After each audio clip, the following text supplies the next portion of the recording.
Hola nuevamente, la semana anterior vimos la descripción general del sistema endocrino, sus partes, el conjunto de glándulas endocrinas, el conjunto de hormonas que producen estas glándulas y algunos ejemplos de funcionamiento. El día de hoy nos vamos a dedicar a hablar un poco más de ese funcionamiento, haciendo énfasis en los estímulos y las respuestas. Entonces, el sistema endocrino hace parte fundamental de nuestro sistema de recepción de señales, es decir, es parte fundamental para poder realizar la función de relación. Recordando que la función de relación es una función vital que nos permite detectar cambios en nuestro medio, interno o externo, y de esta manera poder emitir respuestas adecuadas para mantener la supervivencia. Entonces, siempre que hablemos de función de relación, vamos a estar hablando de estímulos, entendiendo por estímulo cualquier cambio en el medio interno o externo que puede ser detectado por nuestro organismo. Esta parte es importante. El cambio debe ser detectado para poder generar una respuesta. Para eso existen órganos especializados que tienen receptores precisamente, células u órganos capaces de recibir esos estímulos y generar mensajes. En este caso estamos hablando, en estos órganos estamos hablando de glándulas endocrinas que son capaces de detectar cambios a nivel interno.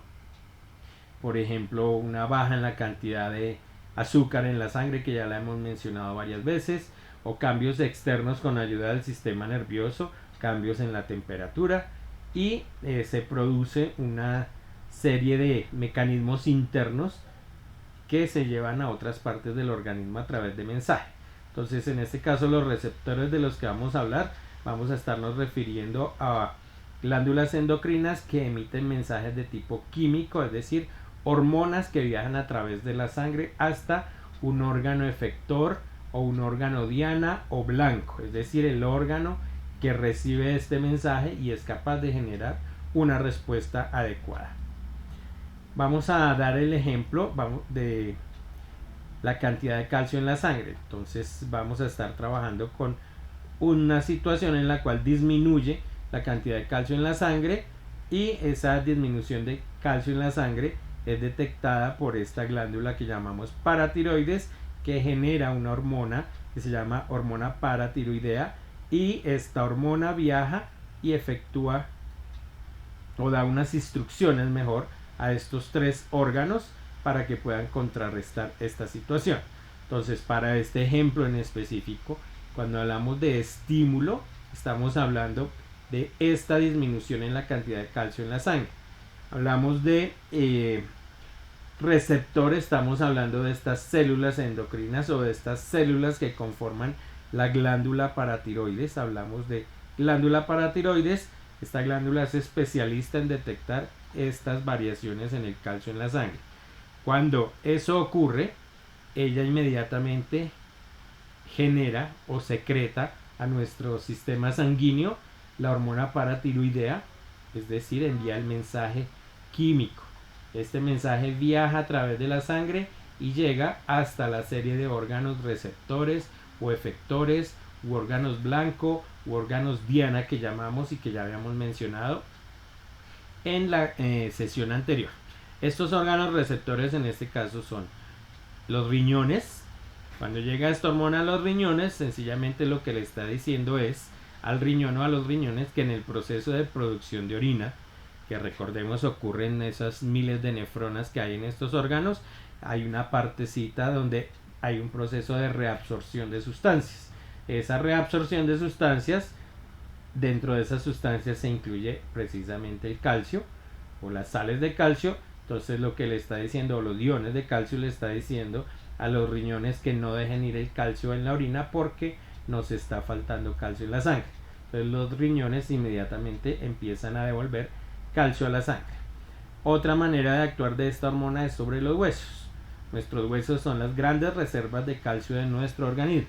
Cuando no obtenemos este mineral a través de la alimentación, entonces esta hormona va y le indica a los huesos que por favor empiece a liberar el calcio que está contenido en los huesos. Obviamente un exceso de liberación de calcio en los huesos va a producir una debilidad, un debilitamiento de estos órganos. Y la tercera parte donde actúa es en el intestino. Le dice al intestino de manera indirecta, él manda un mensajerito, otro mensajero que le dice al intestino: venga señor, necesitamos calcio, por favor el calcio que viene en los alimentos, páselo a la sangre. Recordemos el proceso de absorción de nutrientes que ocurre en el intestino. Entonces le está diciendo al intestino: por favor, absórbame calcio desde el intestino, llévemelo a la circulación sanguínea porque nos está haciendo falta calcio. Una vez se ha restaurado la cantidad o se ha elevado nuevamente la cantidad de calcio en la sangre, recordemos que por el proceso de retroalimentación negativa sube la cantidad de calcio, inmediatamente cesa la producción de esta hormona y así continúa el proceso de manera constante. Entonces, en la actividad de esta semana, la que va a aparecer programada, vamos a encontrarnos con un documento que contiene 10 puntos o 10 preguntas. La fecha límite para entregar esta actividad es el día 29 de mayo. Por favor, no es necesario que la entreguen el 29 de mayo a las 12 de la noche. O a la hora, dice ahí 23:59, entonces la entregan al día siguiente, retraso un minuto. No es necesario. Pueden irla entregando con tiempo. Si quieren la pueden hacer hoy mismo y la envían, y así mismo vamos revisando y vamos haciendo retroalimentación de esas tareas.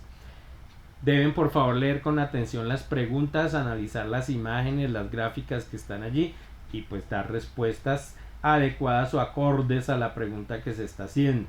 Por favor eviten la mala costumbre que tienen, que cogen la pregunta, copiar, pegar y lo primero que sale en Google, esa debe ser la respuesta y la pegan al trabajo sin darle ningún tipo de proceso, sin ni siquiera tener en cuenta si de verdad están respondiendo la pregunta o no. Entonces es importante, ustedes ya están en grado octavo, es importante que ya dejemos de dar ese tipo de respuestas simplemente de copiar y pegar, que le demos un poquito más de proceso a la información que estamos recibiendo. Si no recuerdan los conceptos o las funciones de las glándulas o las hormonas, para qué sirven o cuál hormona actúa, ahí está nuevamente el documento sobre el sistema endocrino. Igual pueden buscar en información en internet, nadie les está diciendo que no, pero eviten por favor ese copiar y pegar sin tener sentido, sin siquiera responder a la pregunta que se está haciendo. Entonces deben generar respuestas propias del producto del análisis realizado. Otra mala costumbre es que empiezan a circular los trabajos, llegan todos con las mismas respuestas y en la mayoría o en muchos casos respuestas pues mal elaboradas, o que no responden o que no corresponden a lo que se está preguntando. Entonces tener en cuenta ese tipo de situaciones. Hay dos preguntas que son la pregunta 8 y la 10, bueno, y la 9 también, pero en la 9 les doy un link específico para que lean. En las otras dos no, pero sí se trata de investigar o de averiguar en internet información sobre los temas allí propuestos en esas preguntas y pues generar respuestas con sus propias palabras, por favor. Eso se nota a leguas si están copiando y pegando, porque ni siquiera quitan las referencias de Wikipedia o de la página donde están obteniendo las respuestas, con los mismos errores de ortografía, que copia a la primera persona, la envía a la segunda, a la tercera, a la cuarta. Entonces por favor, respuestas propias. ¿Cómo va a ser el mecanismo? Yo leo un trabajo, esa respuesta, si la vuelvo a encontrar igual en otro trabajo, no será válida y pues no tendrá calificación por ese punto o esos puntos, para que por favor tengan en cuenta los que están prestando las tareas. Entonces no presten sus tareas porque se pueden ver perjudicados. Entonces trabajos con respuestas repetidas tendrán en una evaluación pues según lo que envíen, pero si ya están repetidas no se aceptarán esas respuestas. Entonces para que por favor tengan en cuenta, con dudas como siempre por favor al correo profecienciagbm@gmail.com. allí normalmente yo les respondo o les contesto lo más rápido posible. Ya si es en horas de la noche, 11, 12 de la noche, pues muy probablemente les respondo hasta el otro día. Si es sábado o domingo, probablemente también hasta el día lunes. Entonces, para que por favor tengan en cuenta eso, no dejen las tareas para última hora, háganlas con tiempo, cosa que tengamos la posibilidad de interactuar, de preguntar, de solucionar las dudas que se presenten. Por el momento es todo. Nos vemos.